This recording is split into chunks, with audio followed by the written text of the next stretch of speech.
दत्तानी को भी शामिल करते हैं अपने बातचीत में, हीलियोस कैपिटल के पीएमएस के इंडिया हेड। दिनशो, एक गैप डाउन करके बाजार खुला जो कि ऑब्वियसली एक्सपेक्टेड था, जैसे एसजीएक्स निफ्टी हो रहा था ट्रेड, लेकिन उसके बाद कमजोरी बढ़ती हुई नजर आ रही है। आपकी नजर कौन से फैक्टर्स पे इस समय? जी देखिए अजय, धन्यवाद आपके शो पे आमंत्रित करने के लिए। बाजार का ऐसा है कि आप अगर जो इंडिया को अलग से देखें तो वैल्यूएशन के हिसाब से हम लोग काफी करीब आ गए अपने एवरेजेस पे, क्योंकि एक तो इन्फ्लेशन हमारा हाई भी है, पर हमें डील करना आता है इन्फ्लेशन से, अनलाइक यूएस जहाँ पे इन्फ्लेशन 8.6% है, पर उन्होंने 40 साल में ऐसा इन्फ्लेशन देखा नहीं है। तो we are in a better wicket as compare to US. लेकिन इंडिया को आप स्टैंड लोन बेसिस पे तो देख नहीं सकते, इसलिए आपको रीजन के साथ कंपेयर करना पड़ेगा। तो रीजन के हिसाब से अगर जो आप देखें तो इंडिया 2 मई में was the biggest loser in the region, but उसके बावजूद ऑन फैक्ट लास्ट वीक भी we were one of the biggest losers in the region, but उसके बावजूद हमारी जो वैल्यूएशन है वो काफी प्रीमियम जो है वो काफी हाई है as compare to the region. Valuation का प्रीमियम जो है, तो उसके देख के आप चले तो एफआई का सेलिंग आई डोंट थिंक इतना जल्दी रुकने वाला है, जारी रहेगा। तो एक वो फैक्टर है जो आपको पुल डाउन करेगा। दूसरा फैक्टर जो है आपको जो पुल डाउन करेगा वो, जैसे मैंने बोला, यूएस जो बहुत ही वीक विकेट पे है, और प्रॉब्लम ये है कि वहां पे 15 तारीख को वापस अनाउंसमेंट आने वाला है और लोग सोच रहे हैं कि 75 बेसिस पॉइंट कर देंगे इस बार, पर जो वो होगा तो बहुत ही बड़ा धक्का लग सकता है ग्लोबल मार्केट्स को। तो ये सब आप मद्देनजर रखिएगा जो इन सब पे। तो ऑब्वियस है कि थोड़ा वीकनेस रहेगा बाजार में, लेकिन यही सब मौके होते हैं जब आपको अपने कंफर्ट लेवल के जो स्टॉक्स हैं उसमें आप देख सकते हैं, फिर से आपको पोजीशन थोड़ी बढ़ानी है तो आस्ते आस्ते आप बढ़ाना चालू कर सकते हैं। तो वैसे सब आप मतलब कंफर्ट लेवल के हिसाब से होना चाहिए, पैनिक ज्यादा नहीं करना चाहिए। पैनिक ऑब्वियसली आपको मार्केट जब देखिएगा 2.5% नीचे पड़ा हुआ है तो पैनिक हो ही जाता है, लेकिन यही है कि ये लेवल पे बेच के ज्यादा शायद, अनलेस कुछ ज्यादा ही वीक काउंटर्स हैं जो आपको लगता है कि आगे चलते अच्छा नहीं हो सकता, जैसे यूएस के चलते अगर जो उनको प्रॉब्लम होने वाला है, तो ऑब्वियसली वो काउंटर वगैरह तो आप निकाल ही सकते हैं, लेकिन अभी पैनिक में नहीं बेच सकते। सही कही। और इनफैक्ट कोविड लोज की बात करें और पहले लोज की बात करें, बहुत सारे लोग जो हैं पैनिक करके अपना पोर्टफोलियो बेच देते हैं और 6 से 12 महीने 18 महीने में वहां से पोर्टफोलियो डबल हो जाता है या 50% बढ़ जाता है। तो कम से कम ट्रेड देख के करें, लेकिन अपना माल बेचे नहीं। आपने जो बात कही मैं आपको वापस लेके जाना चाहूंगा दिनशो, कि हम अभी भी rest of the world comparison में एक्सपेंसिव है शायद, इसलिए गुंजाइश कंप्रेशन की है ऑन द टेबल। हमने कुछ डेटा निकाला कि टॉप से ऑल टाइम हाई से हम करीब 10% 12% नीचे आए, यूएस 25-30% आ गया है और भी मार्केट 15%। तो इसके वजह से भी आपको लगता है कि हालांकि बहुत डोमेस्टिक इन्वेस्टर्स ने माल खरीदा है, लेकिन अब अगर वो भी क्वेश्चन में आने लगा तो गुंजाइश नीचे की और खुल जाती है? एक चीज तो ऑब्वियसली जायज है कि जो डोमेस्टिक इन्वेस्टर्स अगर सपोर्ट नहीं करते तो ये जो हिस्टोरिक सेलिंग हुई है एफआई की वो तो एब्जॉर्ब ही नहीं होती, ये इनके चलते ही एब्जॉर्ब हुई है। और काफी अच्छी बात है कि इंडिया स्टैंड लोन बेसिस पे भी सपोर्ट कर सकता है एफआई का। सच इतना बड़ा सेलिंग, 23-24 बिलियन डॉलर का सेलिंग हो चुका है अभी तक, जो कि काफी सालों का जो इनफ्लो था वो एक झटके में निकल गया है ईयर टू डेट में। तो इट्स ऑब्वियस कि ये इन्वेस्टर्स नहीं होते हमारे डोमेस्टिक होम ग्रोन इन्वेस्टर्स, तो ये सपोर्ट नहीं होता।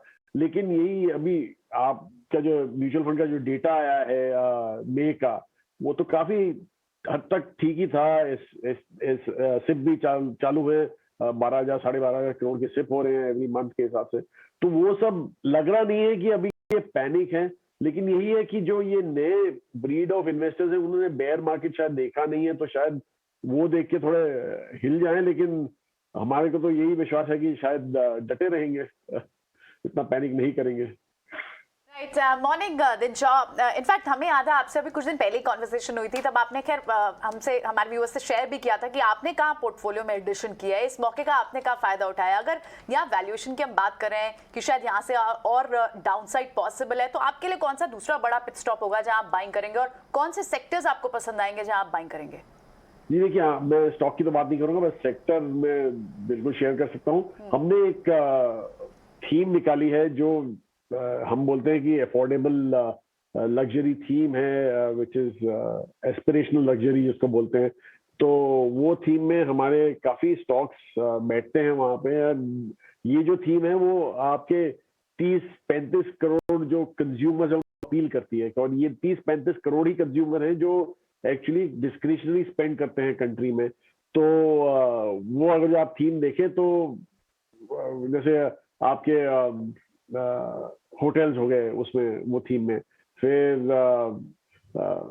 बेवरेज कंपनीज हो गई, फिर प्रॉब्ली एथनिक वेयर कंपनीज हो गई, फुटवेयर कंपनीज हो गई, जो न्यू लिस्टिंग्स हैं वगैरह, वो सब जहाँ पे हमें एक्साइटमेंट दिखता है, और उसके हिसाब से हमने आस्ते आस्ते करके अपना पोजीशन बढ़ा रहे हैं हम ये सब काउंटर्स में। बहरहाल आपने जो बोला कि हमने एक्चुअली एक टाइम में तो 25% कैश कर लिया था, लेकिन आज की तारीख में वो कैश अराउंड 11-12% रह गया हमारे पोर्टफोलियो में, और यही इसीलिए सिलेक्टिवली हम उठा के कर रहे हैं।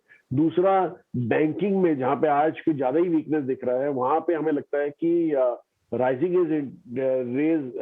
इंटरेस्ट रेट सिनेरियो में तो ये तो सबसे ज्यादा बेनिफिट करते हैं, क्योंकि उनके जो नेट इंटरेस्ट मार्जिन है वो बढ़ते ही जाते हैं इस सिनेरियो में, तो इसलिए वहां पे हमें कंफर्ट है। तो ये सब सेक्टर्स हैं जहां हम आस्ते आस्ते करके अपने वेट इंक्रीज करते हैं।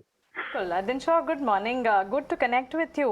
इनफैक्ट आप अपने सेक्टर्स बता रहे हैं, बाजार पर नजरिया, लेकिन साथ ही एनर्जी पैक पर भी आपकी राय हम जानना चाहेंगे, क्योंकि क्रूड ऑयल की अगर बात करें, लगातार बड़ा उछाल देखने के बाद आज ऑफ कोर्स इन्फ्लेशन कंसर्न से जिसके चलते एक डिप नजर आ रहा है, लेकिन क्या कोई पीक आउट सितंबर तक आप देख रहे हैं?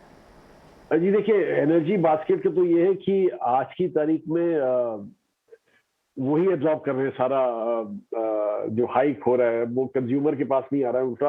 उसके चलते आपको शायद ये भी दिखे कि मई के जो इन्फ्लेशन नंबर है वो आपके अप्रैल के नंबर से कम होगा। इतना भी सरप्राइजिंग हो सकता है, क्योंकि सारा एब्जॉर्ब तो ऑयल कंपनीज नहीं किया, इसलिए हमें इतना कंफर्ट नहीं है वहां पे till the time free pricing आ जाए और they are able to pass on. और दूसरा, आपने जो क्रूड की बात कही, वो ऐसा है कि अगर जो ग्लोबली जरा थोड़ा धीमा हो जाता है जीडीपी ग्रोथ वगैरह, तो ऑब्वियसली क्रूड में भी इम्पैक्ट आएगा। रशिया और यूक्रेन के चलते जो होना है वो होता रहे, लेकिन प्रॉब्लम ये है कि अगर जो डिमांड डिप हुआ तो ऑब्वियसली क्रूड डिप होगा। आपने ये देखा है कि दूसरी कमोडिटीज में ऑलरेडी दिस हैज हैपेंड, क्योंकि काफी commodities have come of their peaks because of the drop in demand in the US और चाइना तो लॉकडाउन के चलते खैर हो रहा है ये सब। तो ऑब्वियस है कि ये थोड़ा इन्फ्लेशन पे भी इम्पैक्ट आएगा। तो हमारा कहना ये है कि मोस्टली ये फर्स्ट हाफ, मतलब सितंबर तक आपको इन्फ्लेशन पीक आउट होते हुए दिखेगा, और उसके बाद शायद आपको इन्फ्लेशन थोड़ा आस्ते आस्ते गिरते हुए दिखेगा यहाँ से। हालांकि काफी मुश्किल है, लेकिन कोशिश करते हैं कुछ पॉजिटिव चीजों की तरफ भी देखने की। दिनशॉ, हमने आईआईपी डेटा जो देखा उसमें पता चल रहा है कि जो मैन्युफैक्चरिंग है वो इंडिकेट कर रही है वो हिस्सा 7 महीने के हाईएस्ट लेवल्स पे है। आज सुबह खबर आ रही है एमएनएम एक नया ट्रैक्टर प्लांट लगाना चाहती है मोहाली में, जो पहला नया ट्रैक्टर प्लांट होगा 10 साल में। क्लियरली गांव में ज़्यादा अच्छी खुशहाली है, रूरल साइड में एग्री इनकम्स बढ़ रही हैं, तो माइक्रो जो है इंडिया का वो तो काफ़ी बेटर ऑफ है, तो इकोनॉमी शायद इतनी स्लो ना करे। आपकी क्या राय है? जी बिल्कुल सही कहा आपने, इसलिए मैंने बोला कि हमें तो आदत है हाई इन्फ्लेशन में पनपने की, हमें मैनेज करने की। सेंट्रल बैंकर्स हमारे जो है आरबीआई वगैरह, उन्होंने काफी देखे हुए इन्फ्लेशन ऐसे हाई और काफी अच्छी तरह मैनेज किए हुए हैं, तो हम तो ज्यादा ही स्ट्रॉन्ग विकेट पे, जैसे मैं बोल रहा हूँ आपको। और दूसरा ये है कि जो आपने मैक्रो की बात कही, रूरल में अभी भी थोड़ा आस्ते आस्ते करके ऊपर आए, अगर जो मानसून अच्छे हो गए तो obviously rural will pick up, but urban में थोड़ा आपको शायद दिखावट दिखे because of slow down and service industry going down a bit. तो वो सब आपको मिक्स एंड मैच होता रहेगा, लेकिन प्रॉब्लम यही है अनिल जी कि अगर जो ग्लोबली चला नहीं, अगर जो यूएस मैसिवली स्लो डाउन हो गया और China continues with their zero tolerance policy, तो कोविड पॉलिसी दैट इज, तो अब वैसे अगर जो देखो तो ये दोनों account for 25%, almost a quarter of the global trade. तो अगर ये दोनों में अगर जो आपको दिमावट दिखेगी तो obviously India will not be a island, probably थोड़ा स्ट्रांग रहेगा, लेकिन फिर भी नीचे आना ही पड़ेगा उसको। तो राइट, एब्सोल्युटली, बिल्कुल। शुक्रिया दिनशा, आज अपना समय देकर ये सारी व्यूज हमसे शेयर करने के लिए। सो कई कंज्यूमर डिस्क्रिशनरी एक स्पेस है जहाँ पर उन्हें कुछ स्टॉक्स ऐड भी किए हैं और अब भी फिलहाल उनके पास फ्री कैश है मौके का फायदा उठाने के लिए, यानी ऐसे मौके जहाँ पे आपके लिए इन्वेस्टमेंट अच्छे क्वालिटी स्टॉक्स में आपको इन्वेस्ट करना चाहिए, उसमें कंज्यूमर डिस्क्रिशनरी। और अजय, इन्होंने हमसे पहले जब डिस्कस किया भी था, there were some stocks, may be we can just talk about footwear space, उन्होंने बताया था वेदांत फैशन, या वेदांत फैशन लिया था, पीवीआर भी ऐड किया। देखिए आप उनके पोर्टफोलियो कंस्ट्रक्ट देखिए डोमेस्टिक इकोनॉमी टाइप, क्योंकि डोमेस्टिक इकोनॉमी वाकई में इतनी खराब नहीं कर रही है।